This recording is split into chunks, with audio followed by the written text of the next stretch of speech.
तो welcome back guys. अब हम ऊप्स कॉन्सेप्ट क्या होते हैं हमारे, हम वो देख रहे होंगे। सो ऊप्स के बाद गाइस हम मतलब डिटेल में देखेंगे कि what is encapsulation, what is abstraction and every concept. ठीक है, इनहेरिटेंस भी देख रहे होंगे हम लोग एंड एब्स्ट्रैक्शन हम सब कुछ देख रहे होंगे इसके बाद।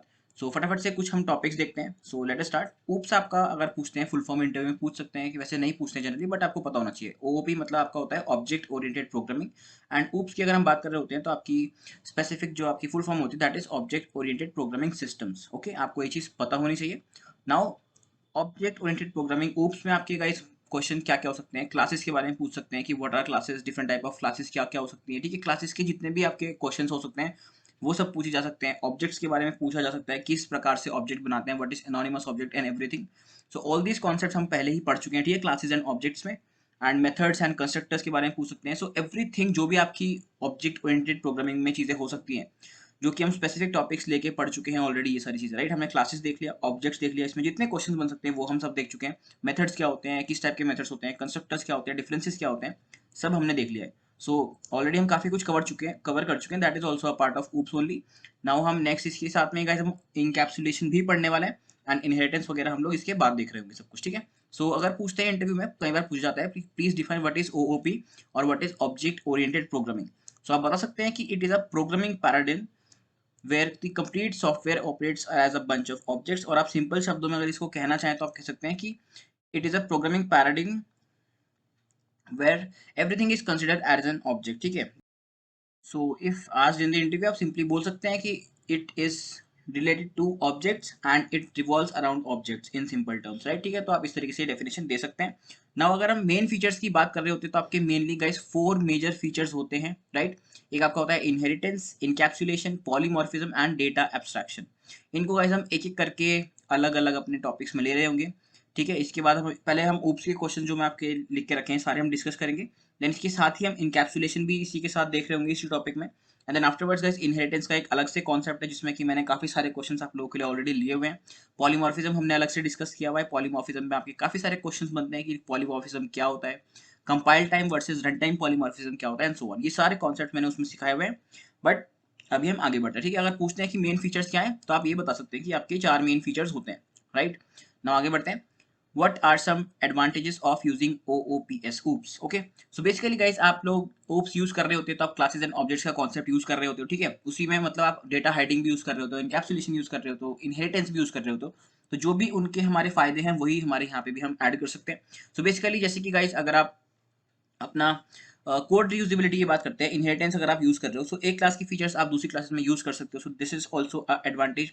मॉड्यूलैरिटी की हम बात कर सकते हैं कि अगर हम कोड लिख रहे होते हैं तो हम एक साथ नहीं लिखते राइट, हम अलग अलग मेथड्स वगैरह बना के लिखते हैं, अलग अलग पैकेजेस क्रिएट करते हैं ताकि हमको पता रहे कि इस पैकेज में हमारा इससे रिलेटेड डेटा ही है and so on right. So it makes our programming easy. And modularity भी हमारी होती है इजी फॉर ट्रबल शूटिंग। अगर कोई प्रॉब्लम आती है, अगर हमको पता है कि कोई सर्विस क्लास में प्रॉब्लम आ रही है, so will go to that particular package, service package, और वहीं पे अपना हम चेंजेस कर सकते हैं राइट।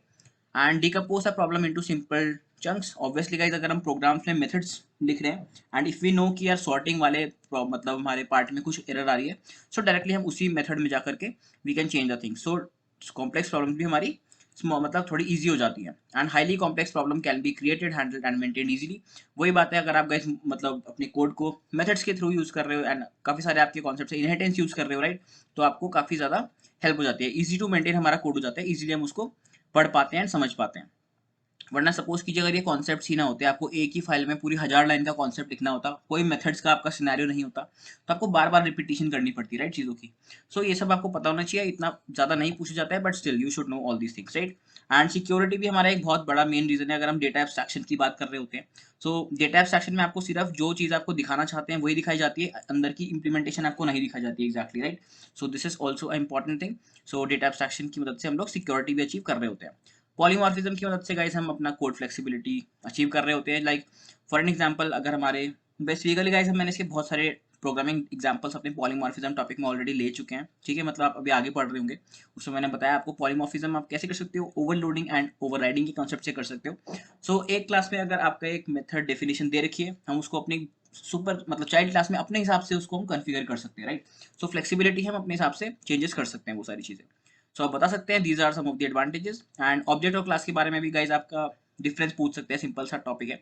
ठीक है, आप बोल सकते हैं कि it is a logical entity, it is a real world entity and class जो है वो सिर्फ एक कॉन्सेप्ट है गाइस, ठीक है, इसका आप ऑब्जेक्ट वगैरह क्रिएट नहीं कर सकते हो, and it is a real thing. Object जैसे कि अगर आप ऑब्जेक्ट बना रहे हो, ऑब्जेक्ट आप स्टूडेंट का क्रिएट कर रहे हो, सो basically it is a real thing, and ये सिर्फ हमारा एक कॉन्सेप्ट होता है गाइस, ठीक है, क्लासेस का। So it is not any real time example और anything we can say. And basically class में आप कह सकते हो क्लास कंटेन्स वो data members and methods together in a single unit, ठीक है, इसमें अंदर हम मेथड्स भी डिफाइन कर रहे होते हैं, डेटा मेंबर्स भी डिफाइन कर रहे होते हैं, and it is just like a variable of a class, आप ये बोल सकते हैं। एंड बेसिकली गाइस सबसे इंपॉर्टेंट पॉइंट ये भी है कि ये क्लास जो बनती है, it does not occupy space in the memory, and object जो आपका बनता है, it occupies your space in the memory, right, it is a important thing.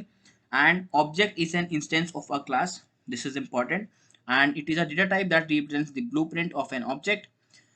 Okay, so these are the differences. Basically इतना ज़्यादा नहीं पूछा जाता ये वाला question, but still you should know it, बहुत रेयर चांस है आपका पूछा जाए, but still we can consider this, and we have to declare it once. And एक क्लास के हम मल्टीपल ऑब्जेक्ट्स बना सकते हैं, ये भी आप एक डिफरेंस बता सकते हो, right, multiple objects can be declared and as when required, and it uses the word keyword. Class आप यूज कर रहे होते हैं क्लास बनाने के लिए, और ऑब्जेक्ट क्रिएट करने के लिए आप न्यू कीवर्ड का यूज कर रहे होते हो, ठीक है, आप ये अच्छा एक डिफरेंस है, ये बता सकते हैं।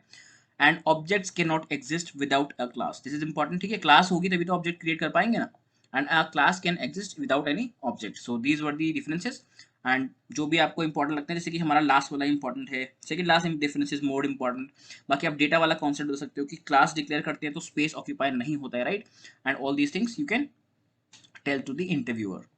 नाउ गाइस एक बहुत इंपॉर्टेंट क्वेश्चन जो कि हम फंडामेंटल्स ऑफ जावा में भी कवर कर रहे होंगे, this is not we can say java is not a pure object oriented programming language, why पूछा जाता है कई बार, it is just because कि जो हमारे जावा में प्री डिफाइंड डेटा टाइप्स होते हैं लाइक आपका int char and so on, उनकी वजह से ये हमारा Java pure object oriented programming language नहीं है, right, so that is the reason, hence it is not OOP language. आगे बढ़ते हैं गाइस, हाउ डज, कई बार गाइस मतलब पूछा जाता है, बहुत ही जनरल क्वेश्चन है कि आपका ऊप्स में और आपका प्रोसीड्यूरल प्रोग्रामिंग में क्या डिफरेंस होता है basically, right, so object oriented programming में गाइस आपकी everything is considered as a object basically, ठीक है, हम लोग स्मॉलर पार्ट्स में डिवाइड करते हैं जिसको हम बोलते हैं ऑब्जेक्ट्स, और प्रोसीड्यूरल आपकी प्रोग्रामिंग में जो होता है आपके फंक्शंस बेसिकली हम डिवाइड कर रहे होते हैं, जो कोड लिख रहे होते हैं, ठीक है, program is divided into small parts called functions.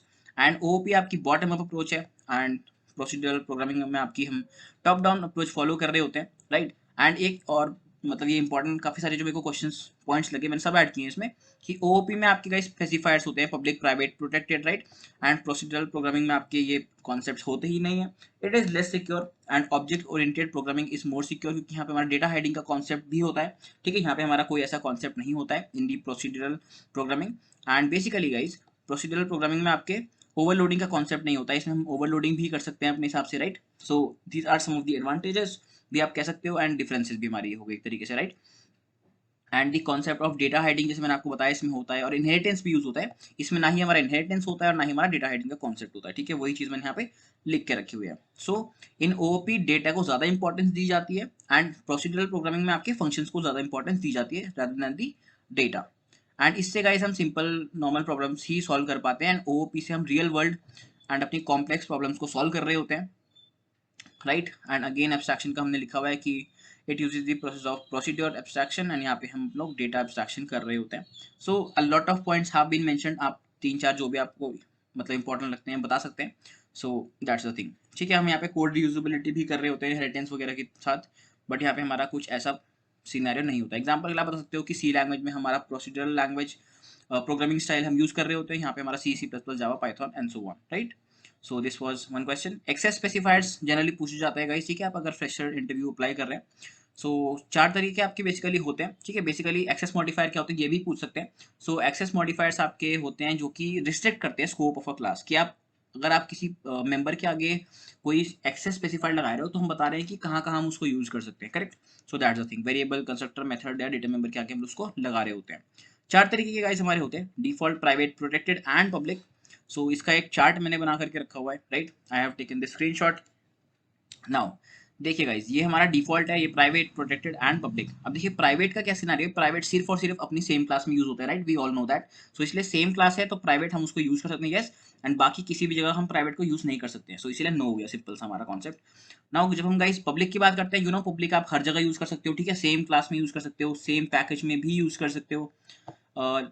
One second, I will just open this drawing mode, okay, I take this, and guys you know आप सेम पैकेज में भी पब्लिक को यूज कर रहे होते हो, ठीक है, नॉन पैकेज में भी यूज कर सकते हो। सो बेसिकली कहने का मतलब ये है कि पब्लिक को हम लोग डेटा मेंबर हो या पब्लिक हमारी क्लास हो, हम उसको कहीं भी यूज कर सकते हैं, राइट। सो डिफरेंट पैकेज की सब क्लास में भी यूज कर सकते हैं, डिफरेंट पैकेज की नॉन सब क्लास में भी यूज कर सकते हैं। Okay, so this is the scenario of public. Now जब हम गाइस डिफॉल्ट मेंबर्स की बात कर रहे होते हैं, so we know default members को हम सेम क्लास में यूज आराम से कर सकते हैं, सेम पैकेज में भी आप उसको यूज कर सकते हो, बिल्कुल कर सकते हो, सेम पैकेज में एंड नॉन सब क्लास में भी यूज कर सकते हो। तो बेसिकली कहने का मुद्दा ये है कि डिफॉल्ट आपका सिर्फ और सिर्फ सेम पैकेज में ही यूज हो रहा होता है and outside the package it is not accessible. तो वो ये डिफरेंट पैकेज में आप ट्राई करोगे तो ये एक्सेसिबल नहीं होगा, नो। एंड डिफरेंट पैकेज में भी नॉन सब क्लास में यूज कर रहे हो तो तब भी एक्सेसिबल नहीं होगा। बेसिकली कहने का मतलब ये कि पैकेज से बाहर है तो आप इसको एक्सेस नहीं कर सकते हो एज अ डिफॉल्ट मेंबर। सो ये चीज आपको ध्यान रखनी है। एंड जब हम गाइस प्रोटेक्टेड की बात कर रहे होते हैं, दिस इज इंपॉर्टेंट। देखिए प्रोटेक्टेड को आप कहाँ यूज कर सकते हैं, आप विद इन द पैकेज हर जगह यूज कर सकते हैं, दैट्स वाई क्लासेस में यूज कर सकते हैं, सेम क्लास में, सेम पैकेज में भी यूज कर सकते हो, और सेम पैकेज की सब क्लास हो चाहे नॉन सब क्लास हो, एवरीवेयर आप यूज कर सकते हैं। तो इसीलिए आपके ये तीनों कॉन्सेप्ट, ये वाला यस, ये वाला यस और ये वाला yes, all these three are yes. Now guys जब हम प्रोटेक्टेड की बात कर रहे होते हैं, सो व्हेन हमारा सेम पैकेज में है तो आप हर जगह उसको एक्सेस कर सकते हो, ठीक है, तीनों जगह आप उसको एक्सेस कर पा रहे हो। बट गाइस जब देखिए डिफरेंट पैकेज की जो हमारी बात आ रही होती है, डिफरेंट पैकेज, तो यहाँ पे हमारे दो सिनेरियोज बन सकते हैं कि डिफरेंट पैकेज में हमारी एक सब क्लास है जो कि इसको इसकी सब क्लास है जो कि हमने प्रोटेक्टेड क्लास बनाई हुई है, और एक हमारा सिनेरियो ये है कि हमने जो प्रोटेक्टेड क्लास बनाई हुई है, फॉर एन एग्जांपल हम क्लास की एग्जांपल ले रहे हैं, ठीक है, प्रोटेक्टेड क्लास है हमारी, अगर प्रोटेक्टेड क्लास, तो उसको हम लोग आउटसाइड द पैकेज में एक्सेस कब नहीं कर पाएंगे, जब वो हमारी नॉन सब क्लास होगी, मतलब हम उस क्लास को एक्सटेंड नहीं कर देंगे, राइट। सो उस समय हम इसको यूज नहीं कर पाएंगे। And if we are extending that protected class in some other package then we can use it. So yes is the answer, right. So these were the important scenarios, आपको अपना interviewer को समझाने पड़ सकते हैं। सो सबसे ज्यादा पूछ सकते हैं कि सबसे ज्यादा एक्सेस किसका होता है, पब्लिक का आपका सबसे ज्यादा एक्सेस होता है, ठीक है। देन आफ्टरवर्ड उससे रिस्ट्रिक्टेड एक्सेस आपका प्रोटेक्टेड का होता है, देन उसके बाद आपका डिफॉल्ट का होता है, एंड देन आपका प्राइवेट का होता है, ठीक है। सबसे लीस्ट आपका, मतलब यहाँ पे हर जगह नो होता है, बस आप एक ही क्लास में यूज कर सकते हैं। So this is the most accessible, then a little less accessible, and वो उससे कम एक्सेसिबल, और ये सबसे ज्यादा कम एक्सेसिबल। तो ये आपके सिनेरियोज थे गाइस, ठीक है, public, private, protected and default. So let us move down. So explain the uses of all access specifiers in Java, ये भी पूछ सकते हैं, वैसे हम ऑलरेडी समझ चुके हैं बट मैंने यहाँ पे लिख करके भी रखे हुए हैं। अगर आप डिफॉल्ट की बात कर रहे होते हो तो देखो, हम स्पेसिफिकली डिफॉल्ट जनरली हम लिखते नहीं है, बट हम लिख भी सकते हैं, that is up to us. But when we are not specifying any modifier, तो बेसिकली क्लास मेथड और डेटा मेंबर्स के हमारे खुद से बाय डिफॉल्ट क्या होते हैं, डिफॉल्ट एक्सेस ही हमारा होता है, ठीक है, मॉडिफायर डिफॉल्ट लग जाता है automatically. This is the thing, the data members class और methods which are not declared using any access specifiers, तो उनको हम default access modifier, they have the default access modifier, ठीक है, only within the same package, उसको हम use कर सकते हैं। This is important. एक्सेसिबल कहाँ होगा, सिर्फ और सिर्फ अपने खुद के पैकेज में। प्राइवेट की बात करते हैं तो प्राइवेट सिर्फ और सिर्फ अपनी क्लास में यूज हो रहा होता है, ठीक है। Private access modifier specified using the keyword private को लगा के आप यूज कर सकते हैं। एंड मेथड्स और data members declared as private are accessible only within the class in which they are declared. This is very important point, उसी class में यूज हो सकता है, that's it. And any other class of the same package will not be able to access it. Basically चाहे same package हो चाहे different package हो, private को आप कहीं और यूज ही नहीं कर सकते हो, ठीक है। अपनी खुद की क्लास में अगर डेटा मेंबर्स हैं उन्हें आपस में यूज कर सकते हैं, दैट्स इट। एंड गाइस एक पॉइंट हमने और लिख कर रखा हुआ है कि टॉप लेवल क्लासेस या फिर जो इंटरफेसेस हमारे होते हैं, they can not be declared as private, because obviously guys अगर प्राइवेट हमने डिक्लेयर कर दिया तो हम उसके अलावा उसे कहीं और एक्सटेंड कर ही नहीं पाएंगे, है ना, तो फायदा कुछ नहीं है। तो they will be only visible within the enclosing class, अगर हम क्लास को प्राइवेट कर रहे हैं तो इसलिए हम नहीं कर सकते हैं। एंड प्रोटेक्टेड अगर हम करते हैं बाई चांस तो only visible within the enclosing class and any other सब क्लास।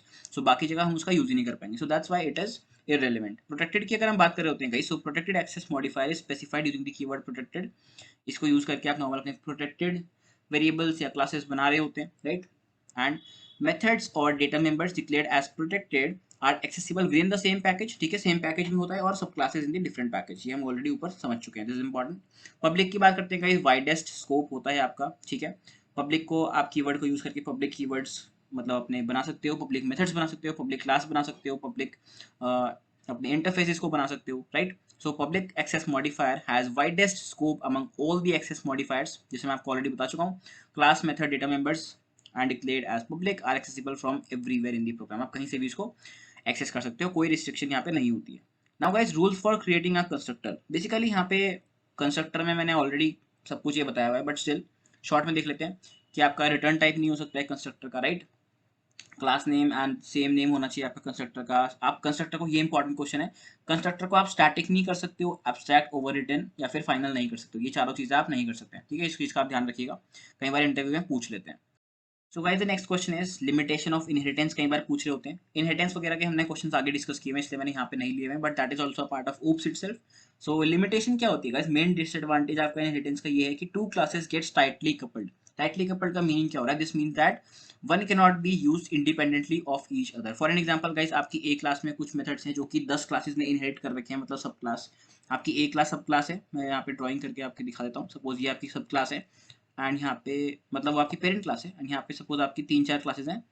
ये सारी क्लासेस जो हैं आपकी ऊपर वाली क्लास को एक्सटेंड कर रही हैं बेसिकली, सपोज, राइट। एंड जो भी हमारी ऊपर सुपर क्लास में जो फंक्शंस हैं, सपोज हमारी इस क्लास में कोई फंक्शन है 1 2 3 and so on. Okay, let me just take it again. Suppose यहाँ पे आपके कोई फंक्शन है 1 2 3 एंड इन फंक्शंस को हम यूज कर रहे हैं इन क्लासेस में, ठीक है। सपोज हम यहाँ पे इनको यूज कर रहे हैं। So what will happen is guys, आप अगर यहाँ पे टाइटली कपलिंग हमारी इसलिए हो रही है कि अगर हम यहाँ पे बाई चांस एक मेथड हटाते हैं due to some problem, suppose हम ये थर्ड मेथड को हटा देते हैं, थर्ड मेथड यहाँ से हमारा गायब हो गया। So what will happen is कि अगर मैंने थर्ड मेथड को यहाँ पे एक्सटेंड किया हुआ है तो यहाँ पे भी हमारी इशू आएगी, राइट। अगर मैंने इसमें किया हुआ है तो यहाँ पे भी मेरे को चेंज करना पड़ेगा। सो ये हमारी टाइट कपलिंग होती है। सो इसीलिए गाइज हमारा ये एक तरीके से डिसएडवांटेज है of inheritance.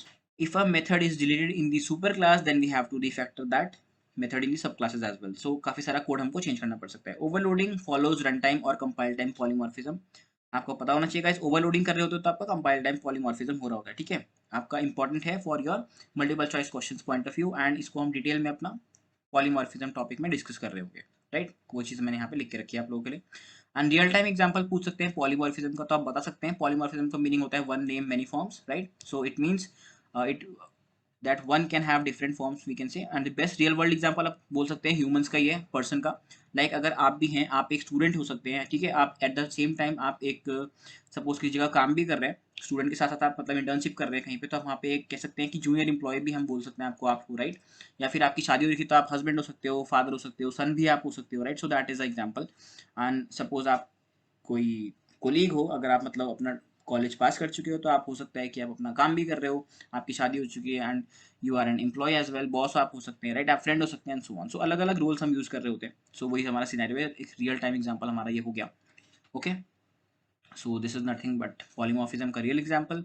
Real time example data abstraction क्या होता है, रियल वर्ल्ड एग्जांपल हमने यहाँ पे पूछा हुआ है। So it is one of the most important feature in OOP. इसकी वजह से हम लोग गाइस अपना सिक्योरिटी भी अचीव कर रहे होते हैं, right. So it allows us to show only the essential data to the user and hides the implementation details. So basically जो हमें दिखाना है वही दिखा रहे होते हैं, एंड कैसे क्या चीज़ हो रही होती है वो हम मतलब शो नहीं कर रहे होते। एग्जाम्पल के लिए रियल वर्ल्ड एग्जाम्पल आपका कार का हो गया गाइस। आपको पता है कि अगर आप एक्सेलरेटर दे रहे होंगे तो कार आपकी आगे बढ़ेगी, right. We know when we drive a car we do not need to know how the engine works, basically we can say. अगर हम इंजन की बात कर रहे हैं, हमें नहीं पता इंजन कैसे काम कर रहा है, हमें बस ये मतलब है कि गाड़ी चल रही है हमारी और उसकी इंप्लीमेंटेशन कैसी है, ठीक है, अंदर कैसे तार जुड़े हुए हैं या फिर कूलेंट कहाँ पे डलना है, सो उसकी अगर हमें नॉलेज नहीं भी है, सो उसकी हमें ज़रूरत भी नहीं है, right. So this is the example. या फिर आप बोल सकते हो एक्सेलरेटर अगर हम कार में दे रहे हैं, सो एक्सेलरेटर हमें पता है कि एक्सेलरेटर देने से हमारी कार आगे बढ़ेगी, बट वो कैसे मैकेनिज्म हो रहा है वो हमको उससे कोई मतलब नहीं है। So that's the thing. आप बता सकते हैं कि we should know only the essential data and the implementation details user को नहीं पता होती है। So this is the example of data abstraction. And types of variables की अगर हम बात कर रहे होते हैं गाइस ओओपी में, ऑब्जेक्ट ओरिएंटेड प्रोग्रामिंग में, तो आपके इंस्टेंस वेरिएबल होते हैं, स्टैटिक वेरिएबल्स भी होते हैं, एंड आपके लोकल वेरिएबल्स होते हैं, राइट। सो ये चीज़ हम ऑलरेडी फीचर्स ऑफ जावा में डिस्कस कर चुके हैं, बट स्टिल आप चाहें तो दोबारा से पढ़ सकते हैं। इंस्टेंस वेरिएबल आपके गाइस क्या होते हैं गाइस, जो कि हम अपना क्लास लेवल पे बना रहे होते हैं, right, and they must be outside of your method block and constructor। And static variables आपकी क्लास लेवल वेरिएबल्स होते हैं गाइस, राइट। एंड स्टैटिक अगर आप यूज कर रहे हो तो वो आपकी क्लास वेरिएबल्स होते हैं, and they must be outside of method block and constructor. Okay, this is important. And बाकी चीज़ें आप आराम से पढ़ सकते हैं, not a very big thing, but the thing is हम ऑलरेडी इसको डिस्कस कर चुके हैं, राइट। लोकल वेरिएबल्स की अगर बात कर रहे होते हैं, मेथड्स में अगर आप यूज कर रहे हो, राइट, या फिर आप कंस्ट्रक्टर में कोई अपनी वैल्यू सेंड कर रहे हो, ठीक है, मेथड कंस्ट्रक्टर या फिर ब्लॉक में भी आप यूज कर रहे हो स्पेसिफिकली, तो हम इनको लोकल वेरिएबल्स बोल रहे होते हैं, ठीक है। And use of access modifier is not allowed with local variables। So next question is guys, define operator overloading in Java। Guys आपका जावा में ऑपरेटर ओवरलोडिंग नहीं होता है, ठीक है। अगर आप सी प्लस प्लस बैकग्राउंड से हो तो आप कंफ्यूज सकते हो, इसीलिए मैंने ये क्वेश्चन रखा है। सी प्लस प्लस में हम कर सकते हैं, यहाँ पे जावा में अलाउड नहीं होता है। How much memory does a class occupy, जैसे हम ऊपर भी देख चुके हैं क्लासेस आपकी कोई मेमोरी नहीं ले रहे होते हैं बेसिकली जनरली। हम जब ऑब्जेक्ट क्रिएट करते हैं तो हमारी मेमोरी मिलती है, so it does not consume any memory. वो सिर्फ हमारे ब्लूप्रिंट्स हैं on which objects are created, and when the object is created तो तब जाके हमको बेसिकली हमारी मेमोरी कंज्यूम हो रही होती है, राइट। वही चीज़ मैंने यहाँ पे लिख के रखी हुई है। नाउ गार्बेज कलेक्शन क्या होता है हमारा ओप्स में। जावा में गाइस आपका गार्बेज कलेक्शन ऑटोमेटिकली हो रहा होता है, हमको एक्सप्लिसिटली करने की जरूरत नहीं होती है। So garbage collection refers to the mechanism of handling the memory in the program. So अगर आपके अनवांटेड मेमोरी है जो कि आपकी फ्री हो सकती है, सपोज आपका कोई ऑब्जेक्ट पड़ा हुआ है उसको कोई रेफर नहीं कर रहा है, सो वो चीज़ हमारी हट जाती है। This is just an example. और भी आपकी बहुत सारी चीज़ें होती है, right. So which is no longer needed, आपके जो ऑब्जेक्ट्स होते हैं सो ऑटोमेटिकली गार्बेज कलेक्टर उसको हटा देते हैं, right. So this is the example. Like in short what will be the output guys, this is important, okay। so इसको हम सीधा अपने एग्जांपल में जाके देखते हैं। so let's move to example 3.java। so what will be the output basically। so guys important इसलिए है क्योंकि यहाँ पे भी स्टैटिक ब्लॉक है और यहाँ पे भी स्टैटिक ब्लॉक है। so क्या आंसर आने वाला है, this is interesting interesting one basically. So क्योंकि गाइस हमारी पब्लिक क्लास है, यहाँ से हमारा फ्लो स्टार्ट होगा, ठीक है। इसको रन करते हैं। सो सबसे पहले तो ऑब्वियसली स्टैटिक ही कॉल हो रहा होता है, तो सिंपली पहले आपका कॉल होगा बी। मैं इसको पहले मिनिमाइज करता हूँ, बाद में देखते हैं। सो पहले आपका आउटपुट आएगा बी, राइट।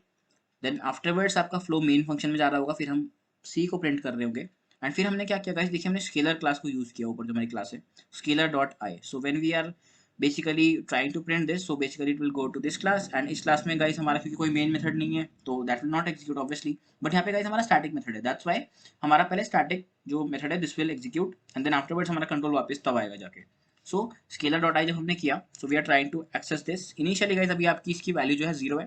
सो जैसे ही स्टैटिक ब्लॉक में हम लोग गए, हमने प्रिंट किया ए। सो आउटपुट क्या आ रहा है आपका, पहले बी आ चुका है, फिर सी आ चुका है, फिर ए भी आ चुका है। And if you are trying to print the value of I, यहाँ पे आ रहा होगा 0, ठीक है। तो आपका क्या आउटपुट आएगा, बी सी ए देन 0, फिर उसके बाद 100 हो गया, ठीक है। फिर हमने यहाँ पे प्रिंट जब की तो इसकी वैल्यू जाएगी 100। So this should be your output. अगर एक और बार इसको रन करते हैं, सो वही आउटपुट आ रहा है आपका B C A I equal to 0 and 100, right. So this is a important example, so that's why I have included it over here. सो स्टैटिक को हम एक्सेस कर रहे हैं, जैसे स्टैटिक ब्लॉक आपका रन हुआ, यहाँ पे हमारी वैल्यू अभी तक 0 थी, अब यहाँ पे हमने 100 किया, तब जाके हमारी 100 वैल्यू हुई और हमारी यहाँ पे 100 वैल्यू प्रिंट हो सकी है, करेक्ट। नेक्स्ट वही चीज मैंने यहाँ पे लिखी हुई है कि finally the static block inside the main, firstly the static block inside the main method calling class will be implemented, hence b will be printed first, then the main method is called, and now the sequence is kept as expected। एक और example है guys, आपका यहाँ पे main method की overloading हो रखी है। So this is not a compilation error first of all. Public static void main string args आपका जो होता है नॉर्मल, आपका यही वाला कोड एग्जीक्यूट हो रहा होगा, आउटपुट आएगा main one, right. So this is not a compilation error, आप यहाँ पे मेन मेथड को ओवरलोड कर सकते हैं easily. Public static void main, public static void main, ठीक है। बट जहाँ पे आपका एरे होगा वहीं पे हमारा जो है मतलब कंपाइलर उसी को एग्जीक्यूट कर रहा होगा जेवीएम। अगर मैं यहाँ पे भी गाइस अपना ये बना देता हूँ सिमिलर टाइप का, तो यहाँ पे हमारी कंपाइलेशन एरर आएगी क्योंकि दोनों हमारे मेथड सेम हो गए। रीजन गाइस मैंने यहाँ पे लिख के रखा हुआ है, आप लोग आराम से पढ़ सकते हैं। सो इंस्टेंस ऑफ ऑपरेटर की जाए गाइस जब हम बात कर रहे होते हैं, so basically we are just saying कि जो हमारा रेफरेंस वेरिएबल हम बना रहे हैं that is an instance of a particular instance type और क्लास टाइप और नॉट। सो सिंपली हम इसको कैसे यूज कर रहे होते हैं, इंस्टेंस ऑफ लगा करके, एंड वी कैन सी कि S is obviously N instance of simple one, हमको पता है, तो सिंपली ये ट्रू आउटपुट प्रिंट कर देगा, राइट। सो अगर हम इसको सिंपली अपना किसी क्लास में भी रन करके देखते हैं, so it will give the same output, ठीक है। सिंपल वन सिंपली हम इसको अगर देखिए रन करते हैं, so it should simply print true. So देख सकते हैं ट्रू आ गया गाइस, ठीक है। तो सिंपली इंस्टेंस ऑफ यहाँ पे आप लिखोगे, and we are just checking कि क्या हमारा एस जो रेफरेंस वेरिएबल है वो इंस्टेंस ऑफ सिंपल वन है। अगर मैं यहाँ पे इसको ऑब्जेक्ट कर देता हूँ, right. So now let us see कि is it a instance of the object class और नॉट। आपको क्या लगता है गाइस क्या आउटपुट आएगा। It is coming true because obviously आपकी ऑब्जेक्ट क्लास हम यहाँ पे एक्सटेंड कर रहे हैं, ठीक है। Simple one extends object class, but अगर आप यहाँ पे कोई और क्लास लगाते हो, सपोज स्ट्रिंग क्लास, आप यहाँ पे स्ट्रिंग बफर ले लेते हैं सपोज बिल्डर, देखिए ऑलरेडी एरर आ गया, right. So it says incompatible types, right, inconvertible types cannot cast this to string buffer. So यहाँ पे हमारा एरर आ रहा है। सो बेसिकली आप बस चेक कर सकते हो कि ये हमारा इसी का इंस्टेंस है कि नहीं है। So this is how it works. Multiple choice questions में आ सकता है, that's why I have taken this example. And how to get access to the overridden methods of the parent class, basically guys आप simply super का use करके अपना call कर सकते हो, सिंपल सा क्वेश्चन था। नाउ oops का एक दो आपके एमसीक्यू सिंपल से ले रखे मैंने। What feature among the following is not oops principle, modularity, efficient code, this और रिडंडेंट डेटा, ऑब्वियसली गाइस आपका रिडंडेंट डेटा, ठीक है, आपका फीचर नहीं है जो कि हम कह सकते हैं कि ऊप्स फॉलो कर रहा है, तो ऑब्वियसली क्योंकि हम मॉड्यूलरिटी कर रहे हैं, एफिशिएंट कोड हमारा होता है उससे, तो डुप्लीकेसी की तो बात ही नहीं होती है, right? So that's the thing. Next is dash is the feature of OOPS which is responsible for binding the data with the implementation as a single entity. This is what we call as encapsulation guys, ठीक है? encapsulation में हम लोग अपना single entity में data और methods को अपना bind कर रहे होते हैं. That's the thing. And guys आपके questions OOPS में ये भी हो सकते हैं exceptions से related, ठीक है, exception handling, static final objects, कुछ भी पूछे जा सकता है. So everything is considered as the part of OOPS only and we will be discussing all these concepts exception and exception handling. इसका एक separate मैंने topic ले रखा है, ऑलमोस्ट आपका 50 से 60 मिनट का प्रॉपर एक लेक्चर होगा या फिर 3-4 लेक्चर्स होंगे छोटे छोटे 15-20 मिनट के, सो वहाँ हम सब कुछ डिस्कस कर रहे होंगे. So that's it, this was all about oops.